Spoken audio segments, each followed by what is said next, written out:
Aspirants, आज हम पढ़ेंगे आदर्शवाद। और इससे पहले हमने पढ़ा था पाश्चात्य विचारधाराओं का योगदान। और पाश्चात्य विचारधाराओं के योगदान में सबसे पहले आज हम डिस्कस करेंगे आदर्शवाद की। आदर्शवाद के इंट्रोडक्शन में सबसे पहले हम पढ़ेंगे आदर्शवाद की प्रस्तावना और उसके बाद आदर्शवाद की प्रमुख परिभाषाएं। ये हमारे आज के टॉपिक्स हैं, आदर्शवाद और आदर्शवाद की प्रमुख परिभाषाएं। और नेक्स्ट वीडियो में, इससे आगे का जो वीडियो होगा उसमें हम आदर्शवाद के प्रमुख सिद्धांत पढ़ेंगे। चैनल सब्सक्राइब ना किया हो तो चैनल को सब्सक्राइब कर लें।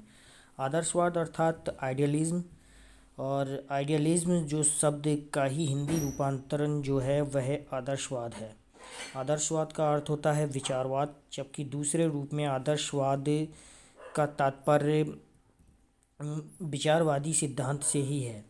इस शब्द का प्रमुख स्रोत प्लेटो के विचारवादी सिद्धांत से हुआ है, जिसके द्वारा अंतिम सत्ता विचार अथवा विचारवाद द्वारा की जाती है। अतः स्पष्ट है कि आदर्शवाद सर्वप्रथम विचार पर बल देता है।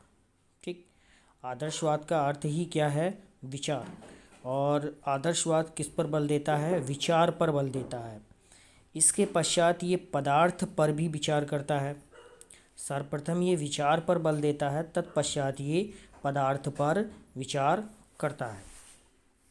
इसमें ही देखो आगे है, आदर्शवाद प्रत्यक्ष आंकड़ों की वैधता को स्वीकार करता है। प्रत्यक्ष आंकड़े जैसे जड़ प्रकृति की अपेक्षा ये मनुष्य के महत्व पर बल देता है। कौन? आदर्शवाद। डी एम दत्ता ने भी कहा है कि आदर्शवाद वह सिद्धांत है जो अंतिम सत्ता आध्यात्मिकता को मानता है। आदर्शवाद जो है वो अंतिम सत्ता किसे मानता है? आध्यात्मिकता को मानता है। आदर्शवाद प्रत्यक्ष आंकड़ों की वैधता को स्वीकार करता है। किसको स्वीकार करता है? प्रत्यक्ष आंकड़ों की वैधता को।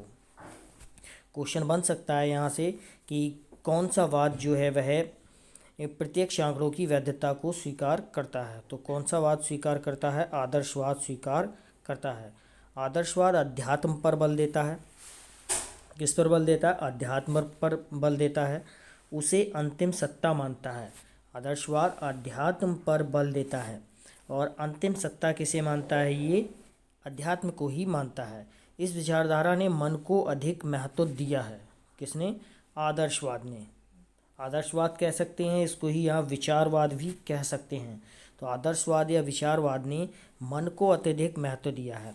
आदर्शवाद आध्यात्मिक सत्यों तथा मूल्यों, सत्यम शिवम सुंदरम, गाइस इम्पोर्टेंट है ये कि सत्यम शिवम सुंदरम को कौन सा दर्शन सर्वोच्च स्थान प्रदान करता है? तो जो सर्वोच्च स्थान प्रदान करता है वह आदर्शवाद ही सत्यम शिवम सुंदरम को सर्वोच्च स्थान प्रदान करता है और उन्हें शाश्वत तथा सर्वव्यापी मानता है। क्या मानता है? उसे शाश्वत और सर्वव्यापी मानता है। किसे? आध्यात्मिक सत्यों तथा मूल्यों को।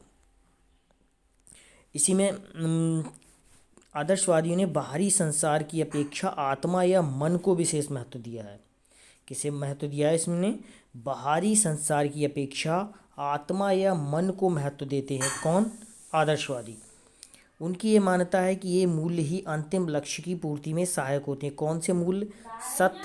सत्यम शिवम सुंदरम के जो मूल्य होते हैं वह ही अंतिम लक्ष्य की पूर्ति में सहायक होते हैं। इसलिए इनको जानना व्यक्ति का परम धर्म है। आदर्शवादी दार्शनिकों में जो हैं प्रमुख हैं आपके डेकार्त यानी Descartes, Spinoza, Leibniz, Berkeley, Kant, Hegel, Schelling, Schopenhauer एवं जेंटाइल प्रमुख हैं। और भारतीय जो आदर्शवादी हैं, आदर्शवादी दार्शनिक हैं, उसमें महात्मा गांधी, स्वामी विवेकानंद, महर्षि अरविंदो, रविंद्रनाथ टैगोर ये इसमें प्रमुख हैं। शिक्षा में आदर्शवादी विचारधारा के प्रवर्तकों में कमेनियस, पेस्टोलॉजी और फ्रोबेल भी जो हैं वह प्रमुख हैं।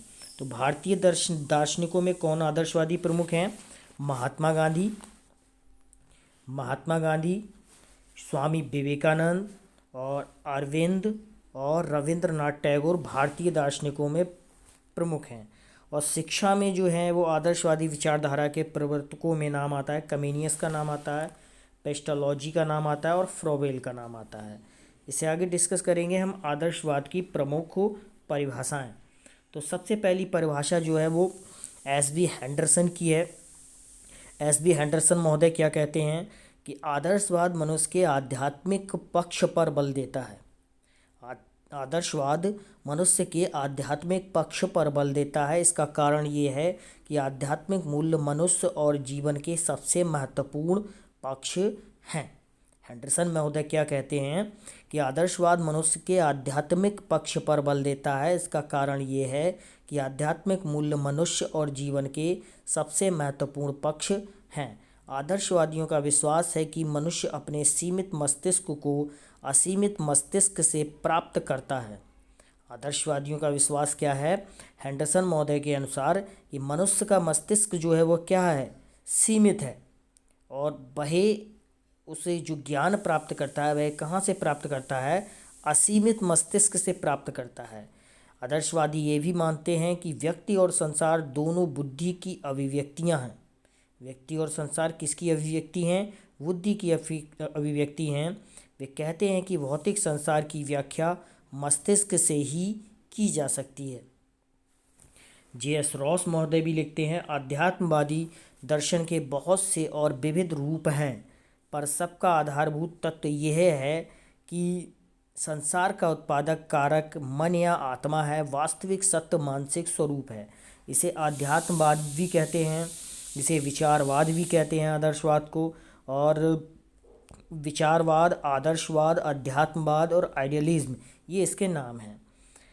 वास्तविक सत्य मानसिक स्वरूप माना है जे.एस. रॉस महोदय ने। ब्रूबेकर ने भी कहा है, इस जगत को समझने हेतु मन केंद्रीय बिंदु है। नहीं, कह सकते हैं कि आपको जो है आदर्शवाद केंद्रीय बिंदु किसे मानता है? मन के लिए केंद्रीय बिंदु मानता है। इस जगत को समझने के लिए मन की क्रियाशीलता से बढ़कर अन्य कोई वास्तविकता नहीं है। डी.एम. दत्ता महोदय भी लिखते हैं, आदर्शवाद वह सिद्धांत है जो अंतिम सत्ता आध्यात्मिकता को मानता है। किसको मानता है? आध्यात्मिकता को। कहने का तात्पर्य क्या है एस्पिरेंट्स कि इसमें जो बल दिया गया है, आध्यात्मिकता पर बल दिया गया है, मन पर बल दिया गया है और भौतिक सत्ता पर बल दिया गया है। राजन के अनुसार आदर्शवादियों का विश्वास है कि ब्रह्मांड की अपनी बुद्धि एवं इच्छा एवं और भौतिक वस्तुओं को उनके पीछे विद्यमान मन द्वारा स्पष्ट किया जा सकता है। तो आज हमने आदर्शवाद का इंट्रोडक्शन पढ़ा था और इसकी परिभाषाएं पढ़ी। कल हम आदर्शवाद के प्रमुख सिद्धांत पढ़ेंगे। उसमें हम पढ़ेंगे आध्यात्मिक जगत का सिद्धांत, वस्तु या पदार्थ की अपेक्षा विचार का सिद्धांत, जड़ प्रकृति की अपेक्षा मनुष्य के महत्व का सिद्धांत, आध्यात्मिक मूल्यों का सिद्धांत, मन के महत्व का सिद्धांत, व्यक्तित्व के विकास का सिद्धांत, भिन्नता में एकता के सिद्धांत का पूर्ण समर्थन। धन्यवाद।